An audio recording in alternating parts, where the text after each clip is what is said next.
Hello students, कैसे आप लोग? सब बढ़िया।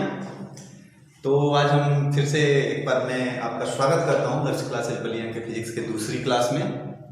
पहली क्लास जो हम लोग ऑलरेडी पढ़ चुके हैं, सरल रेखा में गति का लेक्चर नंबर फर्स्ट। अगर जो लोग मिस कर दिए हैं तो मैं कहूँगा कि उसको देख लें एक बार। डिस्क्रिप्शन बॉक्स में लिंक मिल जाएगी आपको देखने के लिए। आज उसी का दूसरी क्लास पढ़ेंगे, उसमें हम आगे पढ़ेंगे उसके सरल रेखा में गति के लिए जो उस दिन जो पढ़ा था ग्राफ के हिसाब से स्थिति, समय, और आज पढ़ेंगे हम लोग वेग और चाल के बारे में। तो चलिए आगे चलते हैं।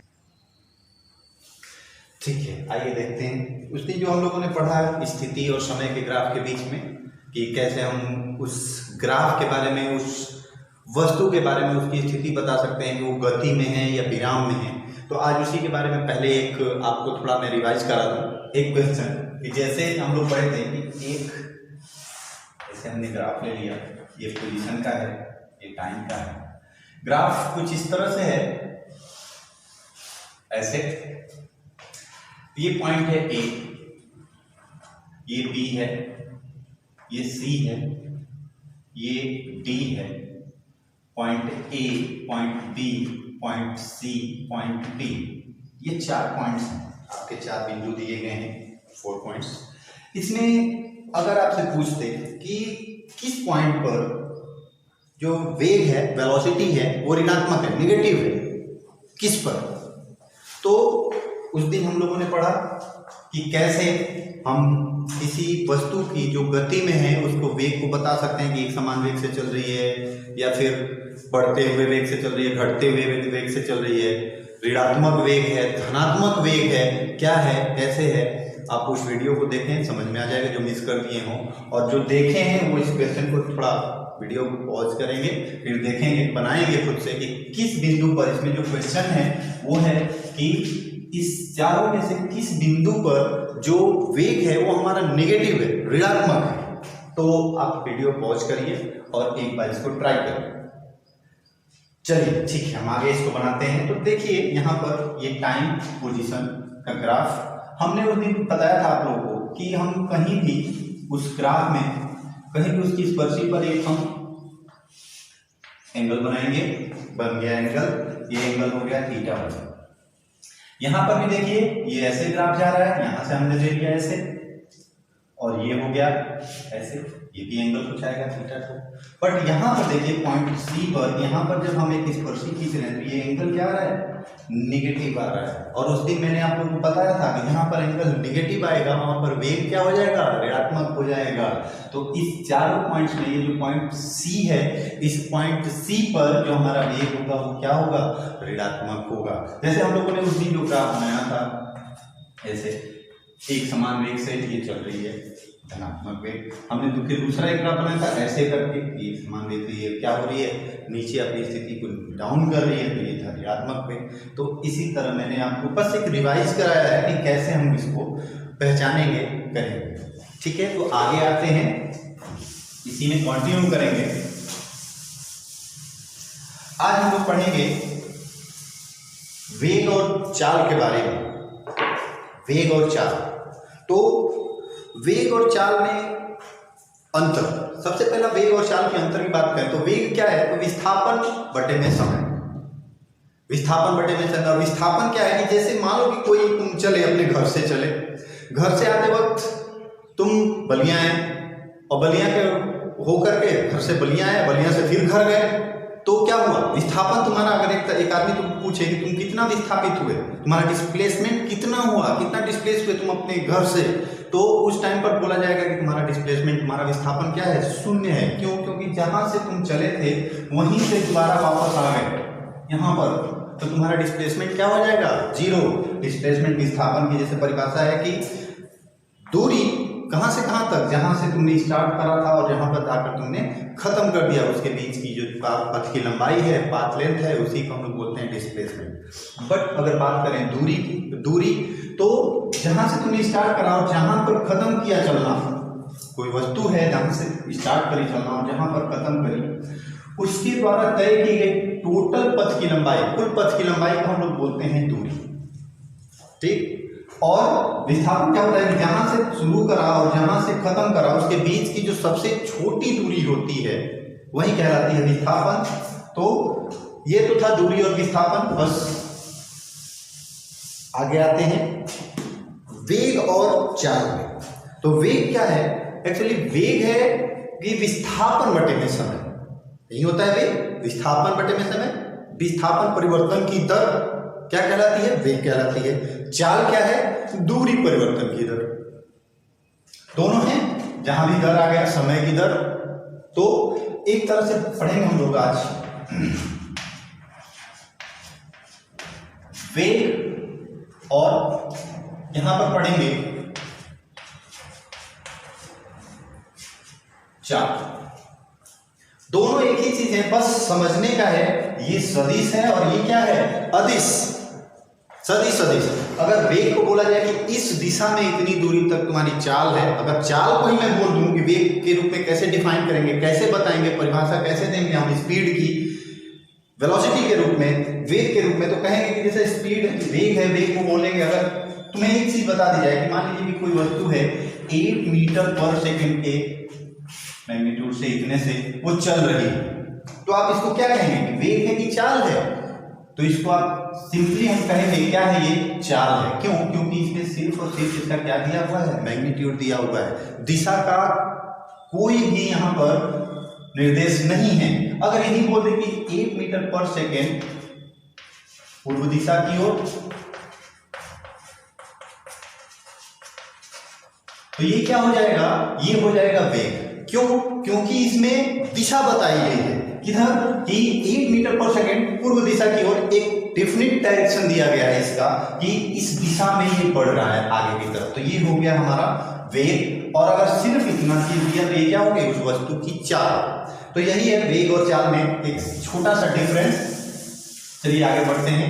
वेग वेग वेग क्या है, वेग होते हैं दो प्रकार।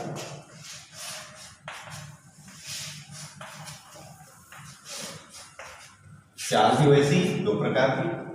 कौन कौन से? तो ये हो जाएगा एक समान वेग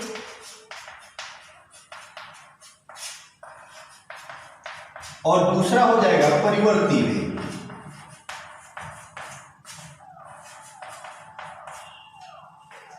सिंपल, सेम जैसे ये है वैसे भी ये एक चाल है, तो क्या हो जाएगी, एक समान चाल। और यहां पर परिवर्ती चाल।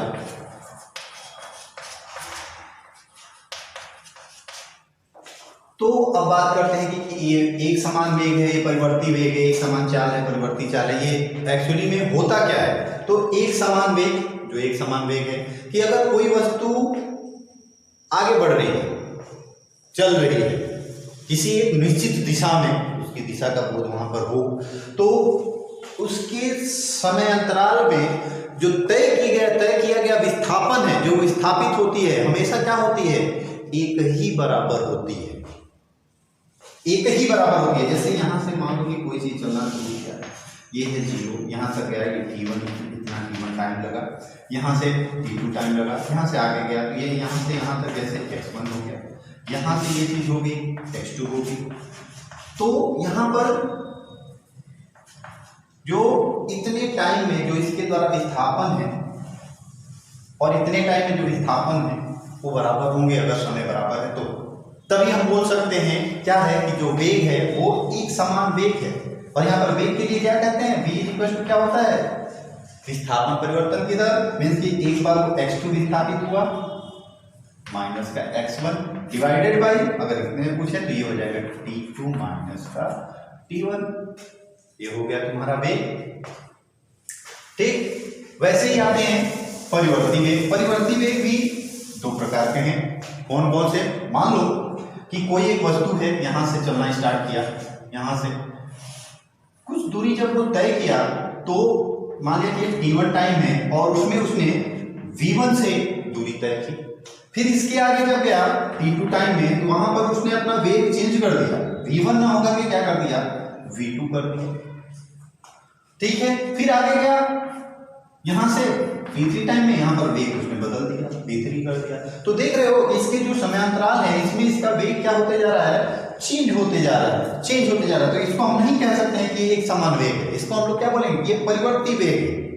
तो परिवर्ती वेग है तो मान लिया कि यहाँ से स्टार्ट किया, कहीं पर एक गया होगा यहाँ तक, कहीं भी, तो यहाँ से यहाँ तक जो उसका वेग है वो परिवर्तित होते जा रहा है। तो यहाँ से यहाँ तक हम हर परिवर्ती वेग में एक वेग आएगा, एक एवरेज वेलोसिटी, एक औसत वेग, जो यहाँ से माना जा सकता है कि हर पॉइंट पर उसका वेग उतना ही होगा, औसत वेग के बराबर। अगर औसत वेग का मतलब ही क्या है कि यहाँ से कोई वस्तु यहाँ तक आई है तो यहाँ से यहाँ तक आने में औसत वेग यहाँ पर भी देखा जाए, यहाँ पर भी देखा जाए, यहाँ पर भी देखा जाए, औसत वेग हर बिंदु पर समान होगा। तो ये हो गया परिवर्तित वेग का एक पॉइंट, औसत वेग। और इसी में एक आता है तत्क्षणिक वेग, इंस्टेंटेनियस वेलोसिटी।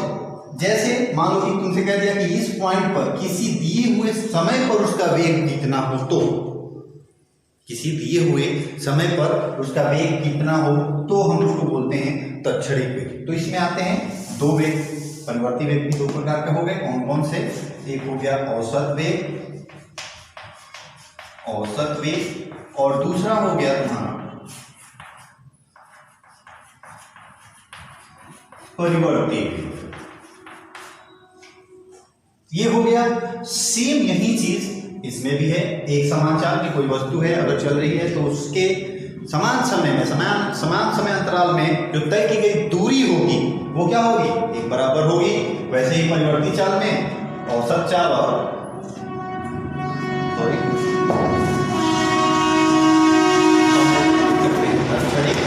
तत्क्षणिक चाल, और दूसरा है एक समान, सॉरी ये वेग है तत्क्षणिक वेग, और ये है एक समान चाल। इसी में परिवर्ती चाल में भी दो प्रकार के हो जाएंगे, कौन कौन से, एक समान औसत चाल,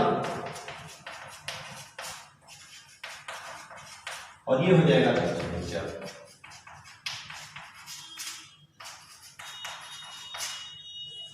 इसको बोलेंगे हम लोग एवरेज वेलोसिटी,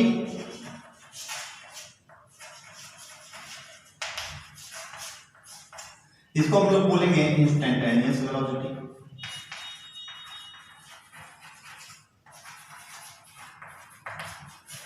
सेम इसमें ये एवरेज स्पीड, और ये हो जाएगा हमारा इंस्टेंटेनियस स्पीड। तो दोनों यही है, और हमारा आज का टॉपिक यही चलेगा, इसी पे जो क्वेश्चंस आते हैं या फिर कैसे इसको सॉल्व करेंगे, इसके न्यूमेरिकल्स होंगे उसको कैसे सॉल्व करेंगे, इसी को हम लोग को आज देखना है। तो चलिए क्वेश्चंस पे आते हैं। तो आइए पढ़ते हैं हम लोग औसत वेग। क्या है औसत वेग, कि जैसे कोई भी एक वस्तु है एक असमान गति से, असमान वेग से गति कर रही है, तो मीन्स असमान वेग मीन्स कि हर जगह पे मतलब कुछ समय के बाद कुछ समय के बाद कुछ समय के बाद उसका वेग चेंज होते जा रहा है। तो इसमें उसका औसत वेग, एवरेज वेलोसिटी क्या होगी, तो औसत वेग बराबर इसका एक ही फॉर्मूला है जिससे आप कोई भी क्वेश्चन कर सकते हैं। वेग का जो फॉर्मूला होता है विस्थापन बटे में समय, तो औसत वेग का भी वही फॉर्मूला है, क्या कि कुल विस्थापन बटे में उस विस्थापन में जो समय लगा है कुल समय, मीन्स की औसत वेग अगर बात करें तो औसत वेग, इसको हम लोग v एवरेज लेकर चलेंगे, बराबर इक्वल टू कुल विस्थापन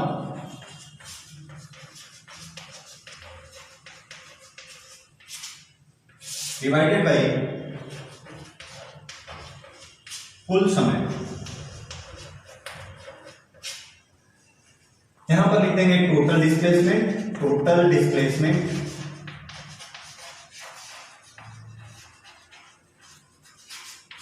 डिवाइडेड बाय टोटल टाइम। ये है औसत वेग के निकालने का फॉर्मूला। सिंपल सी चीज है, इसी टाइम पे हम लोग पढ़ लेते हैं औसत चाल, औसत चाल ये कैसे है, जानते हैं कि वेग के लिए जो डिफिनीशन है विस्थापन बटे में समय, चाल के लिए क्या है दूरी बटे में समय। तो इसमें भी जब चाल की बात आएगी तो कुल दूरी, उस वस्तु द्वारा तय की गई कुल दूरी डिवाइडेड बाय उस दूरी को तय करने में लगा कुल समय, ये हो जाएगा total distance divided by total time. तो यही दो फॉर्मूले हैं जिससे कि हमने कोई भी औसत वेग हो या फिर औसत चाल हो, कोई भी क्वेश्चन हम इसको कर सकते हैं इस पर। चलिए आगे देखते हैं कि क्या होता है इसमें जब औसत वेग निकालना हो या औसत चाल निकालना हो। तो मान के चलते हैं कि कोई एक बॉडी है यहां पर उसने t1 समय में v1 वेग से, फिर t2 समय में v2 वेग से, फिर t3 समय में v3 वेग से, ऐसे ही आगे बढ़ते जाएंगे। तो उसमें पूछ देगा आपसे कि जहां तक उसका जो उसने दूरी तय की, जहां तक उसने विस्थापित हुआ या दूरी तय की, वहां तक उसका औसत वेग क्या है। तो सिंपल सी चीज, ये फॉर्मूला दिख रहा है आपको कि औसत वेग बराबर कुल विस्थापन बटे में कुल समय, total displacement by total time. तो यहां पर विस्थापन तो हमें दिख नहीं रहा है, तो विस्थापन बराबर क्या होता है,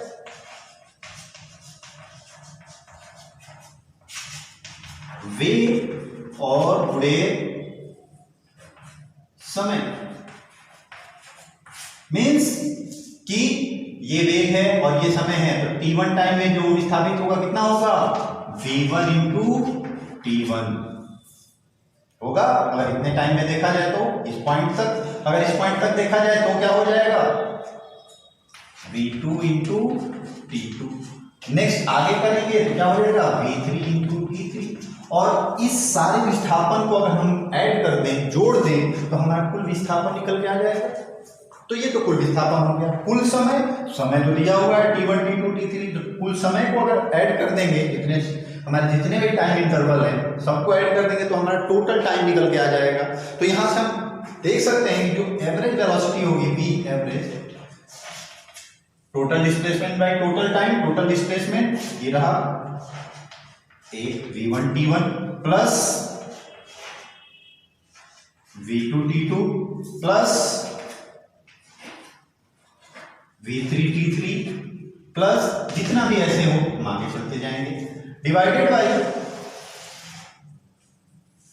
टोटल टाइम मीन्स की t1 प्लस का t2 प्लस का t3 प्लस का डॉट ऐसे ये आ जाएगा आपका यहां से v निकल के आ गया। अब बात करते हैं इसी पे कंडीशन की।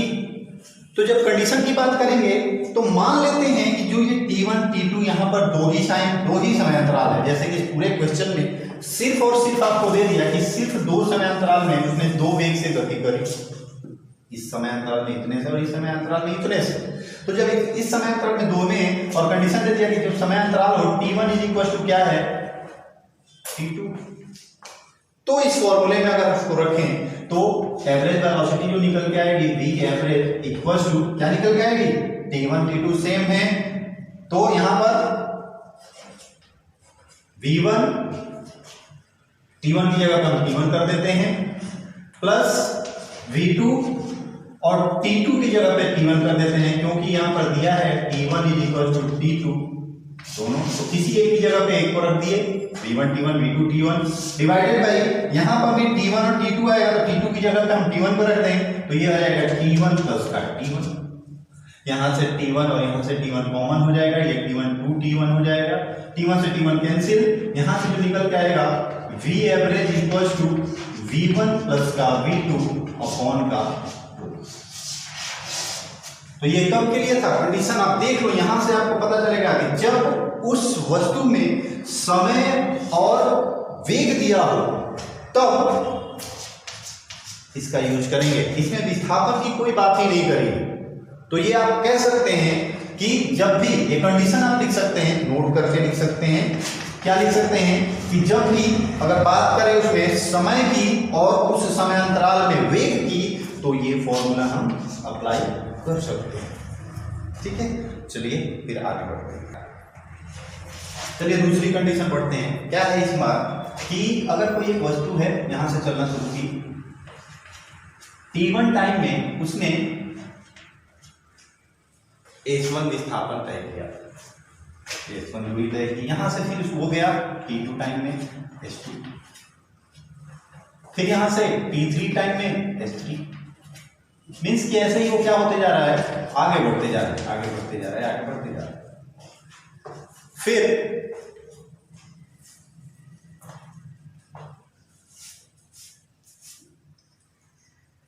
यहां से आपको बोलेगा कि यहां से और वहां तक चलने में, यहां से जब आपको पूछेगा कि इसमें औसत वेग कितना होगा, तो फिर से वही फॉर्मूला, औसत वेग हो औसत चाल हो, सिर्फ एक ही फॉर्मूला है इसका, और वो क्या है, तय किया गया कुल विस्थापन या कुल दूरी डिवाइडेड बाय उस विस्थापित होने में लगा कुल समय या दूरी तय करने में लगा कुल समय। तो यहां से हम लोग फिर लिखेंगे कि एवरेज वेलोसिटी क्या होता है, टोटल विस्थापन, विस्थापन कितना है, ये s1 s2 s3 s4 जहां तक जाए, s1 प्लस का s2 प्लस का s3 प्लस का s4 dot dot dot dot जहां तक जाए, डिवाइडेड बाय कुल समय। अब समय की बात आई तो ये आया समय t1 t2 t3 t1 plus का t2 प्लस का t3 प्लस का t4। सिंपल सी चीज ऐसे आ गई यहां पर। तो ये आपका हो गया कुल विस्थापन बटे में कुल समय। अब बात करते हैं इसी में आगे कि यहां पर समय ने दे करके आपको दे दिया कि उसने जो s1 विस्थापन है वो किसी एक अलग वेग से करे। मींस कि इस t1 की जगह पे इस बार दे दिया आपको क्या चीज, v1। इस बार यहां पर t2 आया, इस t2 को क्या दे दिया, उसने v2 वेग से, t2 ना दे करके बोल दिया कि इस s2 विस्थापन को उसने v2 वेग से तय किया। इस बार बोलेगा कि इस s3 विस्थापन को उसने किस वेग से तय किया, v3 से। तो क्या करेंगे, तो जाहिर सी बात है यहां पर t1 चाहिए भाई, हमें कुल समय चाहिए तो t चाहिए, और समय बराबर क्या है, t1। समय बराबर क्या होता है, समय बराबर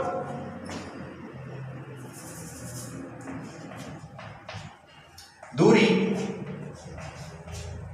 बटे में चाल या वेग। यहां पर विस्थापन आप कर दें,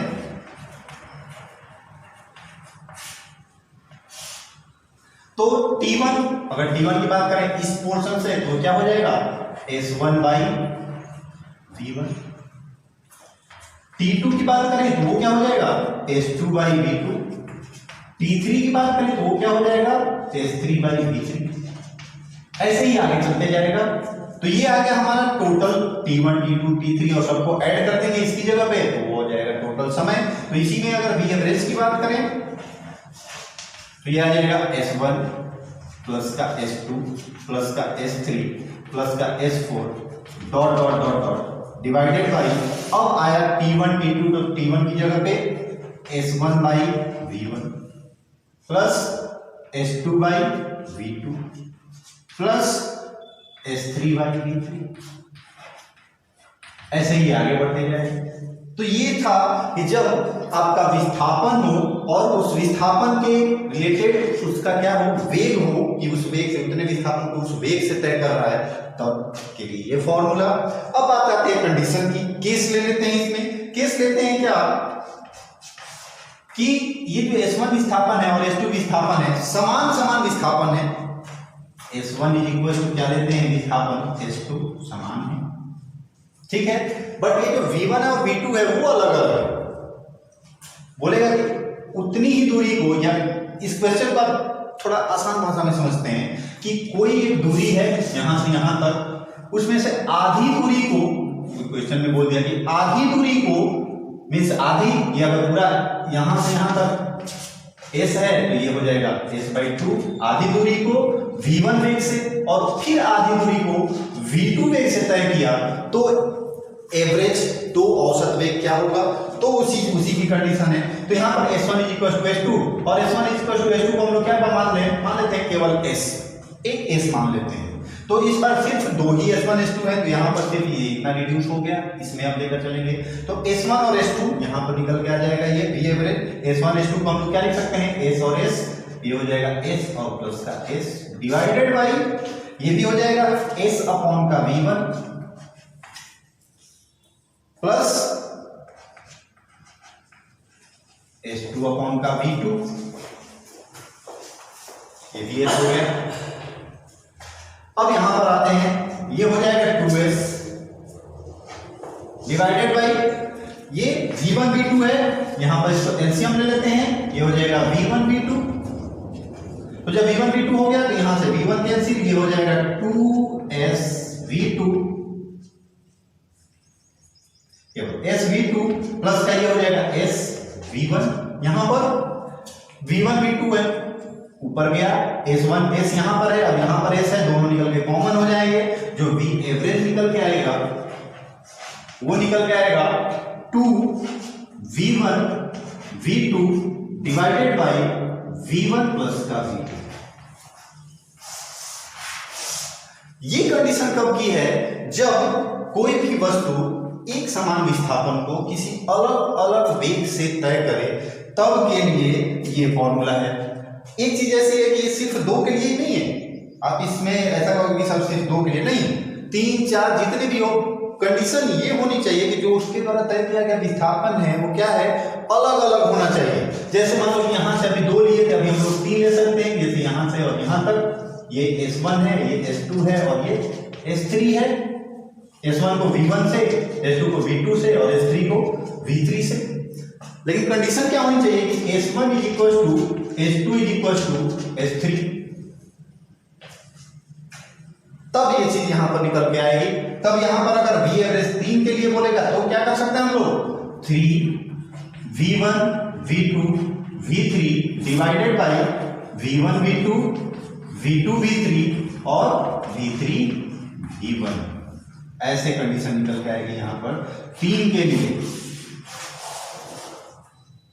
तो ऐसे ही आपको आगे बढ़ते जाना है, 3 हो 4 हो, क्वेश्चन में आपको जैसा भी दिया हो आप कर सकते हैं। तो एक थोड़ा सा क्वेश्चन है, फिर आगे करेंगे। चलिए आगे बढ़ते हैं। तो कैसा लगा आज का वीडियो आप जरूर बताएं, और अगर कोई भी प्रॉब्लम हो वीडियो में, कोई भी समझने में दिक्कत हो आपको, तो कमेंट बॉक्स में कमेंट करें, हमें आपको उसका सॉल्यूशन दिया जाएगा। तो इसका न्यूमेरिकल सेशन, इस पार्ट का न्यूमेरिकल सेशन हम अगले पार्ट में आपको बताएंगे। टोटली न्यूमेरिकल सेशन होगा हमारा अगला पार्ट। तो तब तक के लिए